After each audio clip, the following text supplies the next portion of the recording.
And we'll officially start. Mm-hmm. Good afternoon, everyone. My name's Margot Smith. I'm the CEO of the RSL Services Clubs Association, and I'm joined by Beck Walklate, who I've worked with at a number of organisations on mentoring programs. What I'll do is I'll start by asking Beck to tell us a little bit about herself, and then we'll launch into a little bit about our mentoring program that we've recently launched. So Beck, tell me a little bit about yourself. Oh, certainly, Margot. Well, Margot, I have got a background in learning and development, organisational development and coaching. And as you previously said, I've worked doing mentor matching for a number of professional bodies. Look, I love the role. It's so positive, teaming up people with such wonderful people for them to have an opportunity to learn and grow from. It's a privilege to offer the service, and I really love doing it. Oh, thanks, Beck. So for everyone's benefit, this particular program I've rolled out elsewhere in other capacities. Generally, it's a 12-week program. A mentor and a mentee are matched, and they will usually talk fortnightly. They might specify in their application form if they'd prefer to meet face-to-face and be matched with someone they're geographically close to. We'll touch on that a little bit later. But for the most part, we'll find that people are most likely to be meeting virtually, either Zoom, Teams, phone, whatever. So the program itself is fairly unstructured, and we'll talk about who's in the driver's seat later.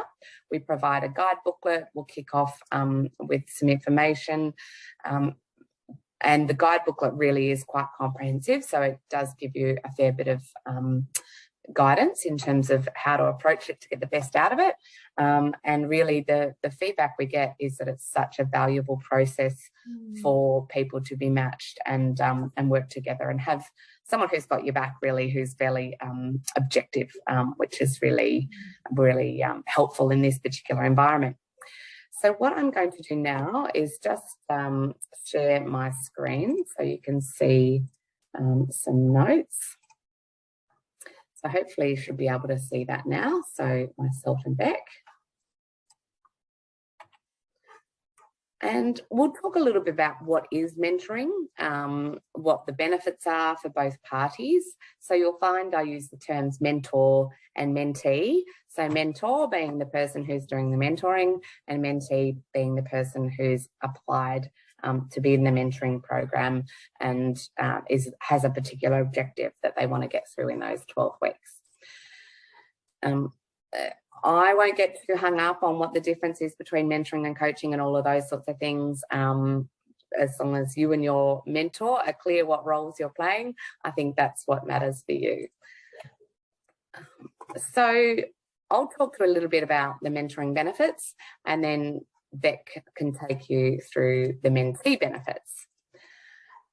Essentially, as a mentor, we always get feedback that mentors find it incredibly rewarding, giving back to the profession, giving back to an industry, getting a perspective from a mentee. And we could broadly generalise and say that person might be younger, but they might not necessarily.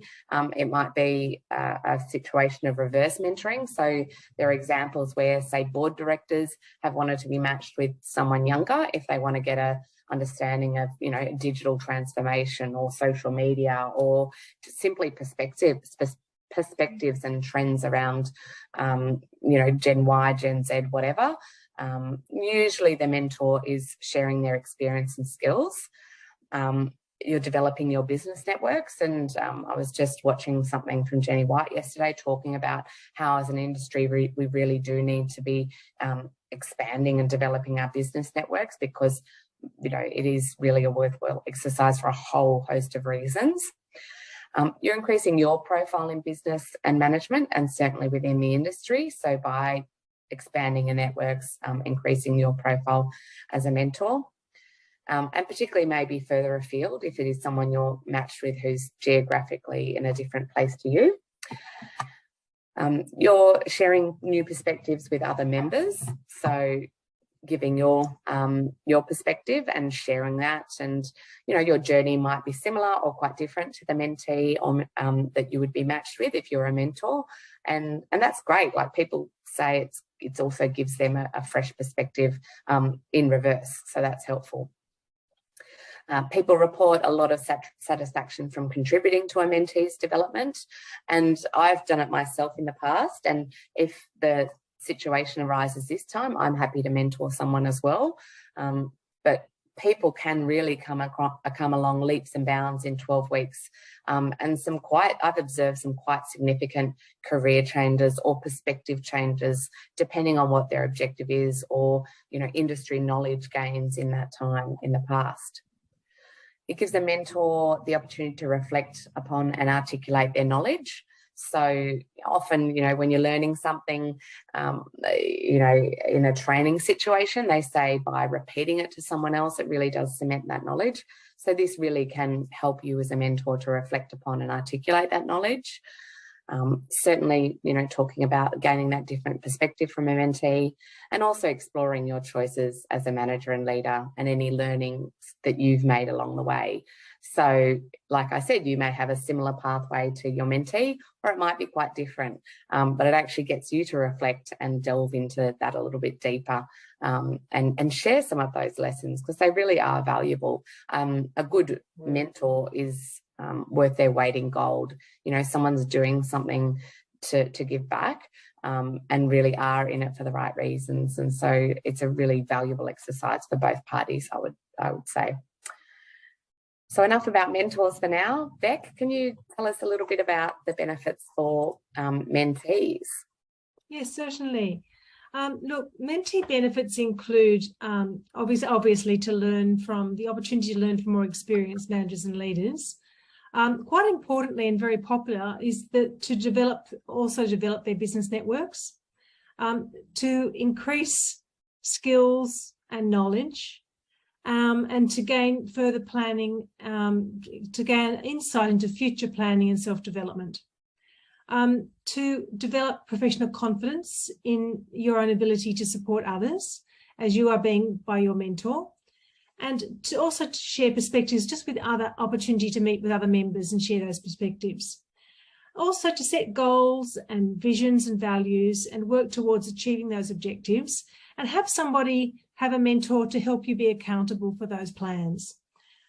Just generally to reflect upon your experiences, and also overall to grow in confidence. Thanks, Beck. I mean, it's interesting when you talk about growing mentees, the mentees network. I know often it's encouraged for, even though a mentee has a relationship one-on-one with a mentor, often a mentor, and I've done this myself, will then introduce them to other people in their network, whether or not it's for a virtual coffee or some advice. There was a time I introduced a mentee to a contact I had, and she ended up getting an internship out of it. Now, obviously, if we're as clubs wanting to nominate our teams for this,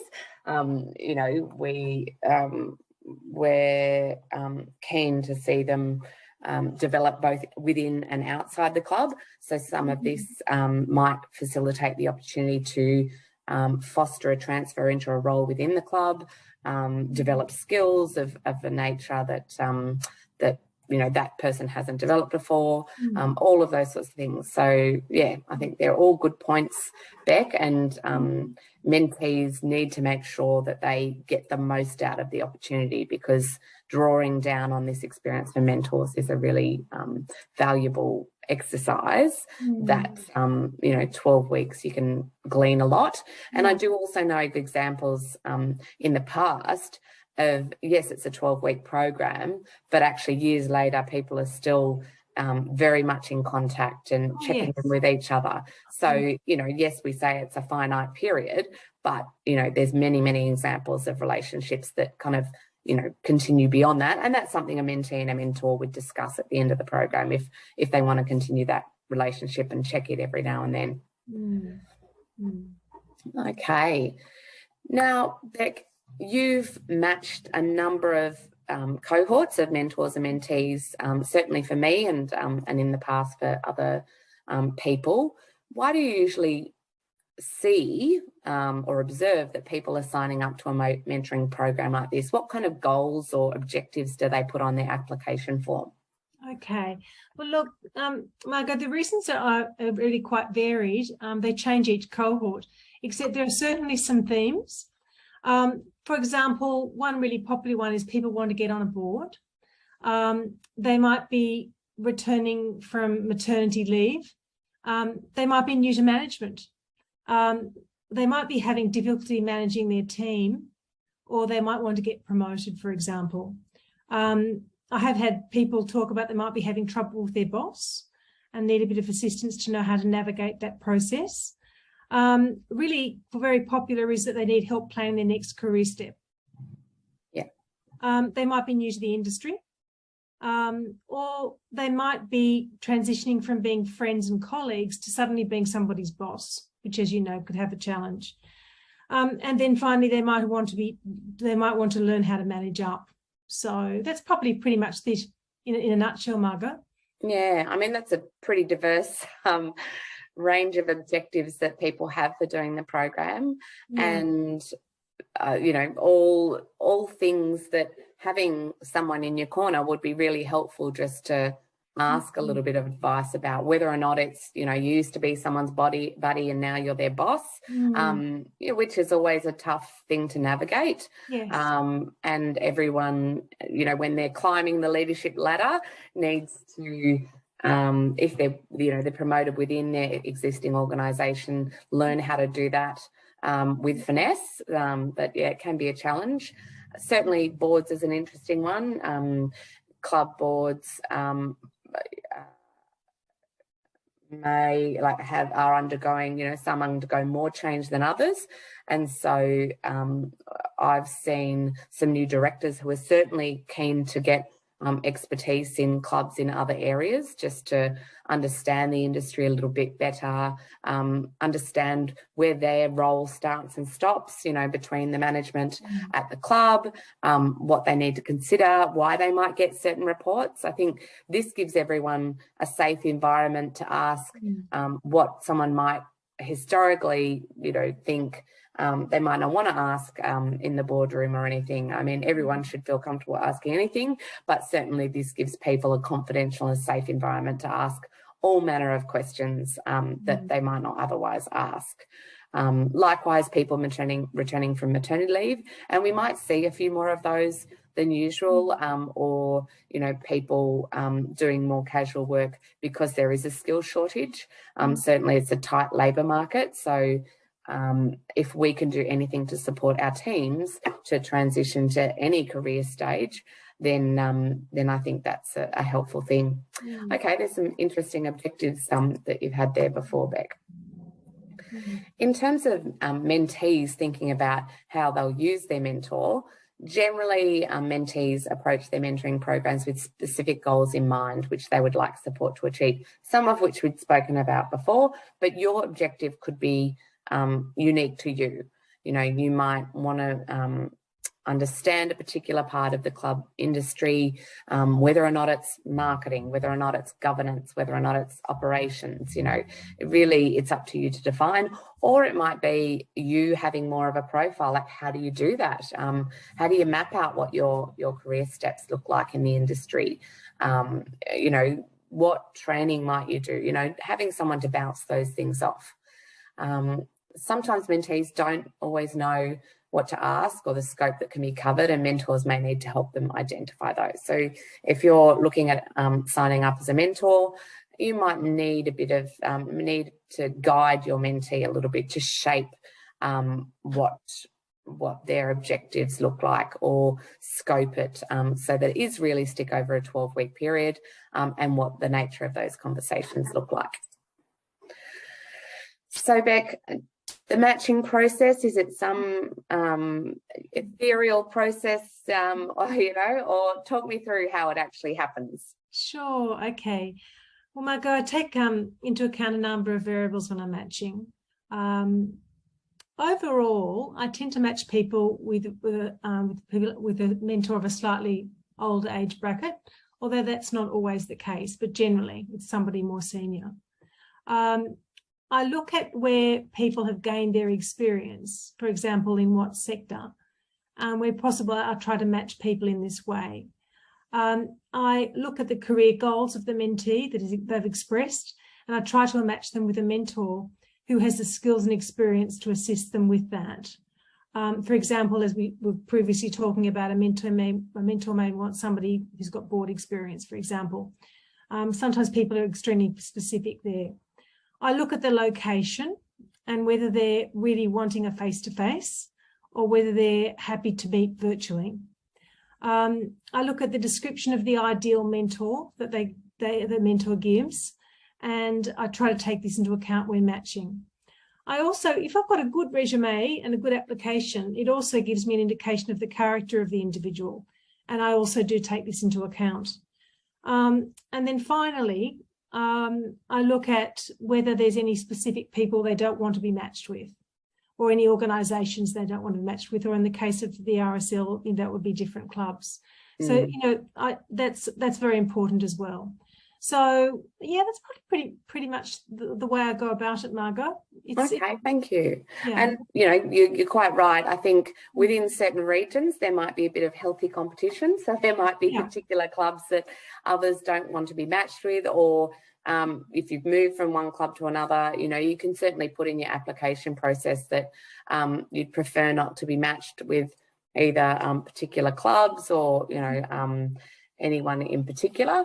And then interesting when you talk, because I know you've mentioned to me before, talk about the nature of the application and their resume. So I think it was interesting the first time you mentioned it to me, and then to tease it out, you mean if it's a really thorough and I don't know, I guess robust application and resume, gives you a sense of the type of person, but then I guess also the nature of the roles they've had and how long they've stayed and all of those sorts of things. So it's probably a little bit like reading tea leaves or something like that, is it, Beck? Yeah, it can be a bit sometimes, but no, obviously there's a lot to take into account, and it's quite a time-consuming process, to be honest. So I tend to make the matches, and then I give it a day or so just to think over it. And as I said, a lot of attention goes into it.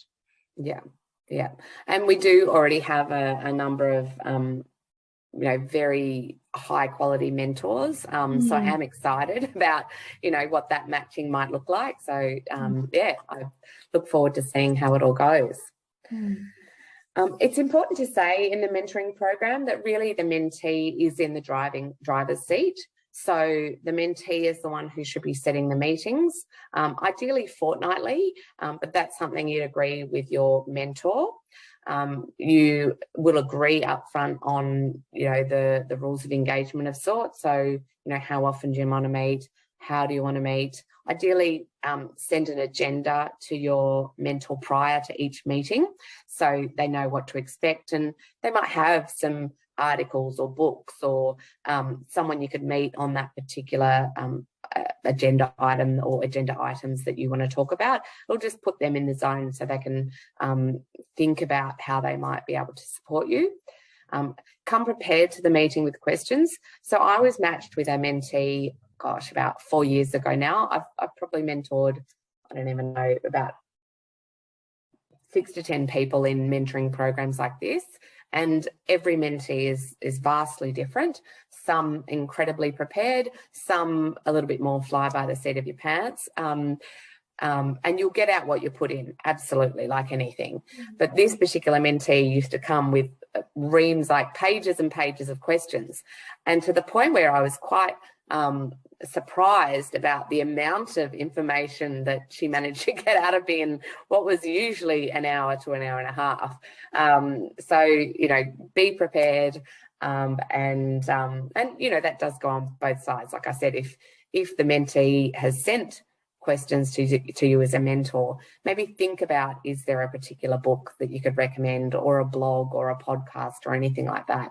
There's so much content out there these days, and we don't have to have all the answers. That's where you might call on someone in your network or a piece of research or something else. So preparation really is key to get the most out of it. as a mentee, be clear on what you want out of the program. So maybe think about, think with the end in mind, as I think our friend Stephen Covey would say. Think about at the end of 12 weeks, what would success look like for you as a mentee? And I mean, be realistic. You've got to do the work to get that out of it. But yeah, be clear on what you want out of the program. And keep an open mind. So I've found some people start the 12 weeks thinking they're going to either work on one thing or achieve something else, but actually it ends up that they see another objective that they want to work on, whether or not it's confidence building or profile building or, like I've said before, industry knowledge or networks or those sorts of things. So it can be as structured or as fluid a process as you would like it to be, but yeah, really come prepared and keep an open mind. I won't go into too much detail on this. Like I said, there is a booklet that you're provided with when you start the program. Generally, depending on where the applications get to, so we'll launch about 4 weeks later. So you will be provided with that booklet, but there are a number of roles that the mentor can play with the mentee. I will stop sharing the screen because I did also want to provide the opportunity for any questions. So in the Q&A box, if you have any questions, please pop them in now, and Beck or myself can answer those. The program itself will be designed to run in cohorts. So ideally, we'll launch a cohort in about a month or so, and then in about 6 months or so we might launch another cohort. So we would love to see as many applicants come through in the next couple of weeks or week or so, so that we can launch that first cohort. But certainly it is something that we're aiming to do on a 6 monthly basis or so. So the program has been designed to support the industry. It's for people at all levels of the organisation, so from junior staff right through to board directors or board members. And it really is a choose your own adventure. So you define what it looks like for you, why you're doing it. It is all confidential, so that's something you agree up front with your mentor and mentee when you start. And so really it is something that you can drive. And so like I said before, you'll get out what you put in. I haven't seen any questions come through.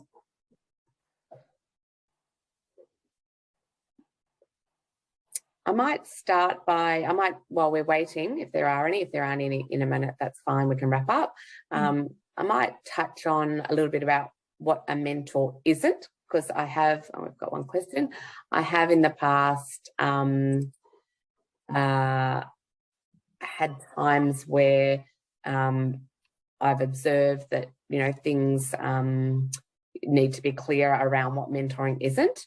So a mentor needs to keep in mind that it is really about the mentee, and telling them what to do isn't going to get them where they need to be. So keep in mind, that saying, you've got 2 ears and 1 mouth for a reason. So keeping in mind skills like active listening and all of those sorts of things. And really it's about making sure the mentee is in the driver's seat. They're coming up with as many solutions as they can so that they can own it. Because if you're coming up with solutions for them and pathways for them, then they're not going to own it. So just remember that it needs to be the mentee that's really in the driver's seat, and that you're not essentially telling them what to do. Okay. I don't have any other questions, so I will wrap it up. If anyone has any questions, of course, please let myself know or my colleague know, Kylie Gordon at RSL Services Clubs.com.au as well. There is information available on the website. Just search on mentoring, and hopefully we'll see a number of you apply as mentors and as mentees. And without further ado, Beck, I would just like to thank you for your participation today, and also I look forward to seeing what comes out of the matching process once we've got some applicants, and then engaging for the next cohort again down the track. Okay. Thank you, Margot. Thank you. It was a pleasure. Okay. Thanks, everyone. Have a good afternoon.